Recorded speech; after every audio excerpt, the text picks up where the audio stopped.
increasing road accidents in Uganda should be a cause of concern or something for every Ugandan to worry about.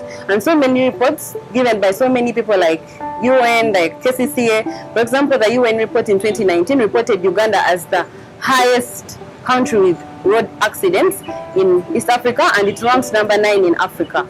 So we wonder, is there something that we can do about this to protect road users and the motor vehicle users? Welcome back to our channel. My name is Council McLean Kasumi Rionga, and with me is Isabella Msenguzi. There is a legal requirement for every motor vehicle to pay third-party insurance. And motor vehicle, I mean the motor vehicle owner or user in Uganda to pay third-party insurance. But who is the beneficiary of this insurance? And why is it called third-party anyway? Now, third-party insurance is just one of the branches or types of insurance, because insurance is broad. Now, why do they call it third-party? First of all, who is the insured and who is the insurer? We have companies that insure or make sure that your motor vehicles are insured in case of any problems like an accident or anything. So, one can, for example, get an accident and you knock a stranger. Now, this is what we call a third party. Why do we call it a third party? They are not part of the agreement that's between the insurer and the insured, which is the car or the motor vehicle owner. Now, third parties, or this person who has gotten an accident, has a right to then claim under the agreement to which they are not party to. And that's how we come to call it third party. Now, this is provided for under the Motor Vehicle Insurance Third Party Risk Act under the Ugandan law. And you could be wondering, how do I get to pay? And how do I get to claim in case something like this happens? And this is where you'd require a lawyer to help you with the documentation that is required and be able to follow up your claims. So, McLean, can you tell us the relevancy of insurance in an economy like Uganda? Is it so important? First of all, there's a rise in road accidents in Uganda today, and so what would happen to the road user, not even the person in the motor vehicle, but the person who is up and about their own business? In any economy, what makes us boom or boost in any business is risk, being able to take risks. So if there is no risk, then there is no creativity, there is no innovativeness. So the only way we can develop as a country is where people are covered in these risks. And we all know how important the transport industry is to the economy. And we all know that the death rate is very high as a result of these road accidents. So in ensuring that they are covered, or in ensuring that there's someone who is taking all the risks through insurance, then in the long run we create innovativeness and creativity, which in turn leads to development in an economy. People don't usually claim for their covers. People don't take insurance coverage seriously sometimes. So you could have an idea of why? Yeah. I think it all zeroes down to attitude. Most people, when they hear the word third-party insurance, personally, I've ever been told by someone, come to our third party. It sounds like tax. Most people take it like tax, or they want to elude something, that they've done something wrong. And actually, there are so many fraudsters around, So they are running away from the wrong they've done while on the road, as opposed to ensuring that the person they have hurt gets, whatever it is that they need. And it is very hard for a third party, because where would they start from? On top of that, the sensitization is still lacking a bit. People are very eager and energetic about telling us about paying and purchasing, but when it comes to time for claiming, what happens? So these are some of the reasons as to why I believe people don't take third-party insurance carefully. And on top of that, I would say insurance or third-party insurance is all about good faith.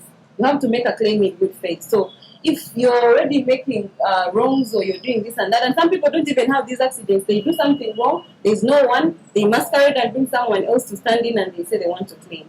So with all these challenges, it becomes difficult. Well, I think I agree with you on that point, especially the point to do with sensitization. People don't have enough knowledge. They don't know sometimes what to do with the coverage, the third-party coverage, but even when they have.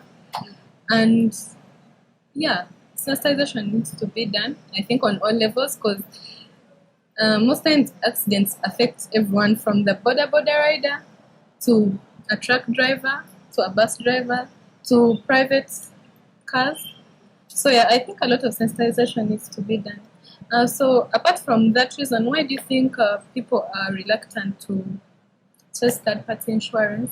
Like you've put it right, they are bits connected, but now we want to look at it on the side of the insurer. You know, what are some of these challenges? Well, there have been complaints about the documentation that is required. It's a bit heavy, it's too much, and the bureaucracies that are required. People go through so much pain, you know, to get from what they put in. So most of them just decide to, you know, let it go. And then even the sensitization affects them in the same way. Like you said, people expect the person who created the accident to be the one to pay them. And actually most people do that. They get out with it. I've knocked someone, we settle there and then, and we move on without involving the insurer. So those are some of the challenges that we have.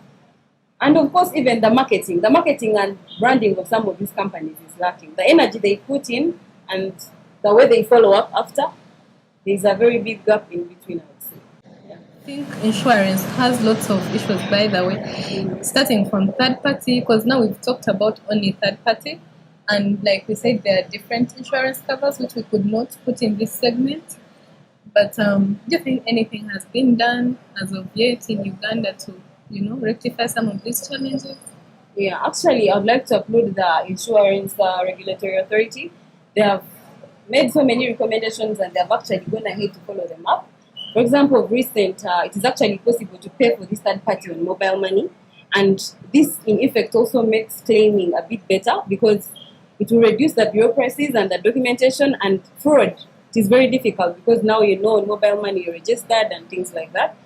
But by and large, I would say most of them are now recommendations, and I believe there's still more. There's still more that we can actually do to make it a bit better and accessible for the insured and the third parties. So for third-party insurance, that was it for today. And I know you're asking yourself about the steps of how to get this third-party insurance cover to claim it. That is why we're here. You can contact us on our platforms. Our email is open. Our YouTube channel, you can leave a comment. Our Instagram, go watch our videos. Our Twitter. So all these platforms are open.